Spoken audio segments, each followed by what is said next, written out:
Trial balance Tally ആകാതെ അതിലെന്തെങ്കിലും difference വരികയാണെങ്കിൽ ആ എമൗണ്ടിനെ സസ്പെൻസ് അക്കൗണ്ടിലേക്കാണ് ട്രാൻസ്ഫർ ചെയ്യുന്നത്. ലെഡ്ജർ അക്കൗണ്ടിൻ്റെ ബാലൻസിൽ നിന്നാണ് ഈ ട്രയൽ ബാലൻസ് പ്രിപ്പയർ ചെയ്യുന്നത്. ഇത് trading and profit and loss account prepare ചെയ്യുന്നതിന് ഹെൽപ്പ് ചെയ്യുന്നു. ക്ലോസിംഗ് സ്റ്റോക്ക് സാധാരണയായി ട്രയൽ ബാലൻസിൽ കാണിക്കാറില്ല.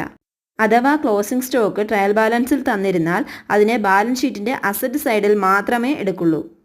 ഡബിൾ എഫക്റ്റ് ഉണ്ടാകില്ല. റിയൽ അക്കൗണ്ടും പേഴ്സണൽ അക്കൗണ്ടും നോമിനൽ അക്കൗണ്ടും ട്രയൽ ബാലൻസിൽ ഉൾക്കൊള്ളുന്നു. ട്രയൽ ബാലൻസ് ഫൈനൽ അക്കൗണ്ട്സിൻ്റെ പാർട്ട് അല്ല. ട്രയൽ ബാലൻസ് പ്രിപ്പയർ ചെയ്യുന്നത് ഒരു പർട്ടിക്കുലർ ഡേറ്റിലാണ്. ഇത് പ്രിപ്പയർ ചെയ്യുന്നതിന് 3 മെത്തേഡാണുള്ളത്: total method, balance method, total cum balance method. Total method ledger അക്കൗണ്ട്സിൻ്റെ ടോട്ടലും ബാലൻസ് മെത്തേഡിൽ ലെഡ്ജർ അക്കൗണ്ട്സിൻ്റെ ബാലൻസും ടോട്ടൽ കം ബാലൻസ് മെത്തേഡിൽ ഇതിന് രണ്ടിൻ്റെയും കൂടി കോമ്പിനേഷനുമാണ് എടുക്കുന്നത്.